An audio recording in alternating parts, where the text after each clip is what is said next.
Here we have a 2010 Honda Jazz VTEC. It's a 1.2 petrol engine. It's got 69,000 miles on the clock.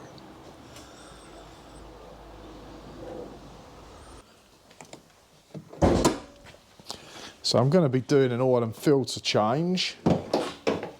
As you may have seen in the previous videos, one thing that's a good idea to do first, just pull the dipstick out.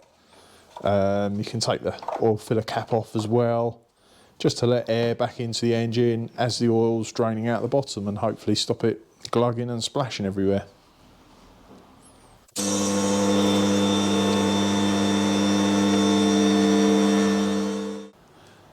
Like most cars, it's got a belly pattern or an undershield fitted. You can remove the whole thing, but it looks like I can just take the centre section out on this one, and hopefully that's all I'll need to remove. They're just standard Phillips screws on this model.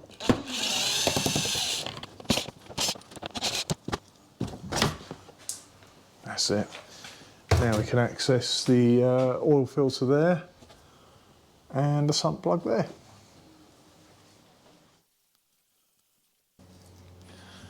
So this sump plug is a 17mm, which has cracked it loose. The engine isn't too hot, so it shouldn't come out too fast, but I'll hold this up here just in case.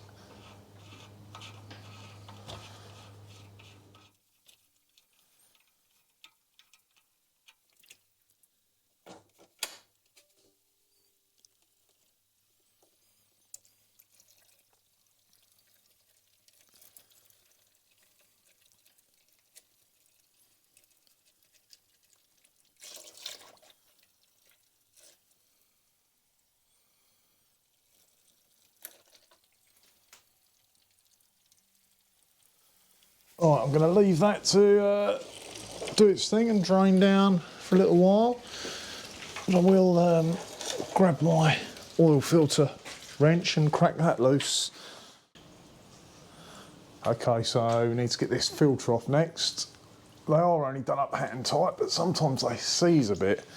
As you probably know, there's a selection of different tools you can use to undo these.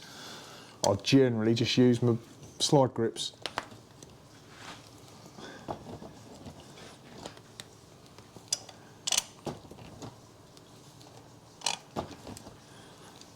It's always worth lubricating the rubber seal when you put these back on. I think that's why they stick so much.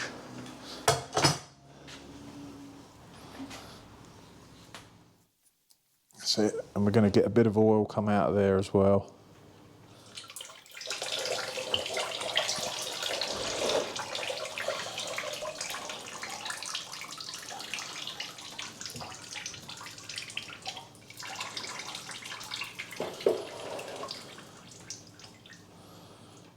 Right, unscrew that off there.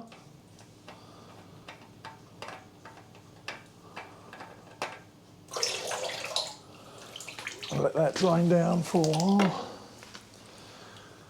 I'll leave that for a few minutes to let it drip before we put the new one on and put the sump bung back.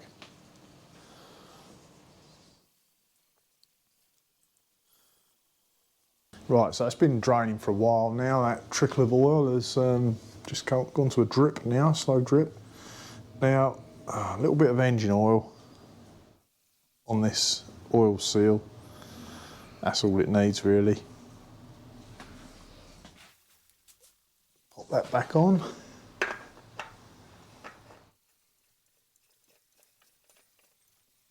And just do it up hand tight.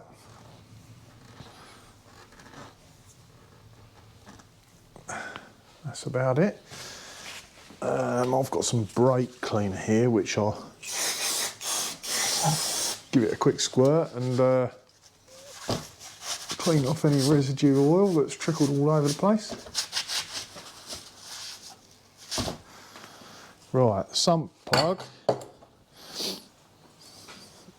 has got a washer on it. You can buy a new washer and seal, but most of the time they're fine to reuse as long as they're not crushed or split. That looks fine. Metal washer with a rubber insert. I'll pop that back in there.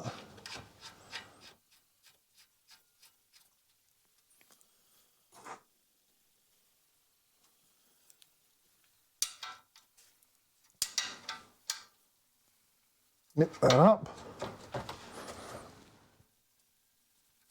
That's it.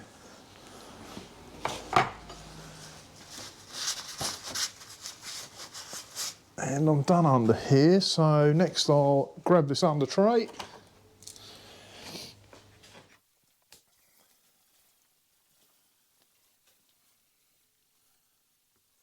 That hooks under there, goes back on there.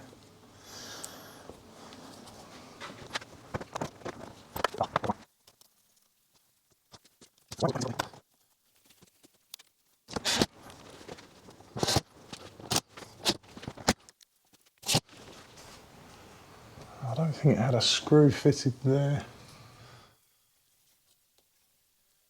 No, it didn't. Okay, that's it.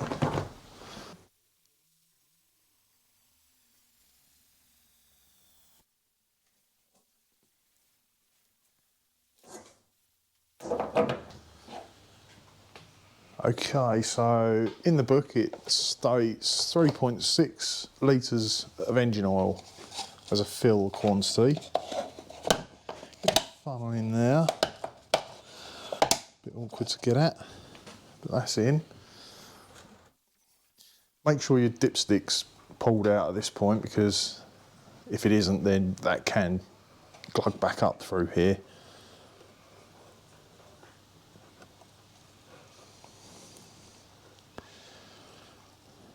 Just keep an eye on it and make sure it's not going to start filling up in the funnel and splashing everywhere. Some of these engines are quite slow fillers, but this one appears to be okay.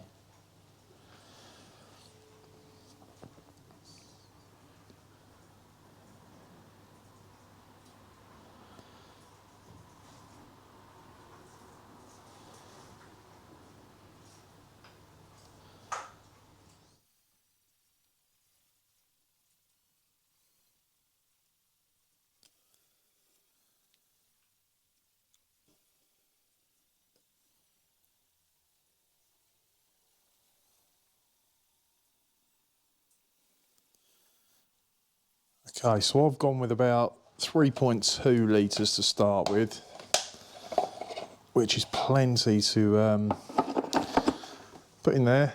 Put the dipstick back, put the cap on. I'm going to run it up, just let it tick over for a few moments, make sure the oil pressure light goes out, and let it stand for a moment.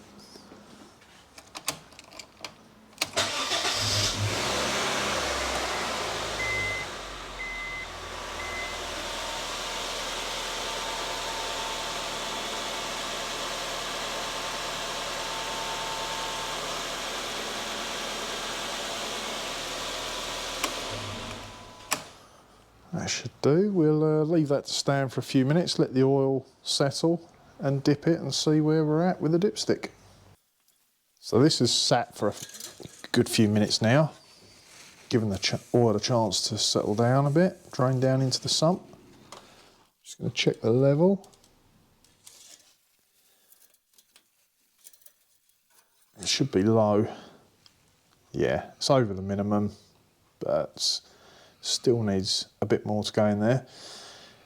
I think this is the better way of doing it, rather than putting in the full amount that they specify to start with, because it's not always accurate and you can overfill it and end up having to get back underneath and drain a bit out, messing around like that.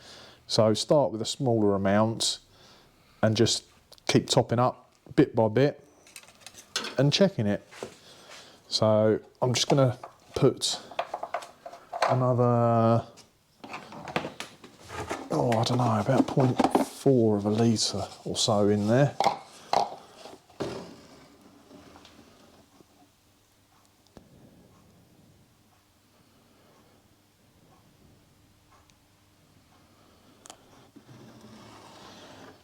And same as before, I won't need to run it up again now because the oil's already been pumped round and the filter's got oil in it. So I'll just leave this a few minutes, dip it again, just carry on doing that until you get up to around about the maximum, maybe just under, and that'll be fine. Okay, so I've been topping this up in dribs and drabs and letting it settle. And at the moment, as you can see, we're just below the maximum mark, which is a good place to be. I think, you know, given a few hours, that will definitely be up to maximum, and it's far better to be slightly under the maximum than over. So that's about all there is to it, really. Don't put in the full amount that they specify, just put it a little bit short and keep checking and topping up so you don't overfill. Just put the cap on. I'll, as with most jobs, give it a run around the block, bring it back, make sure there's no leaks, and that's about the end of that one.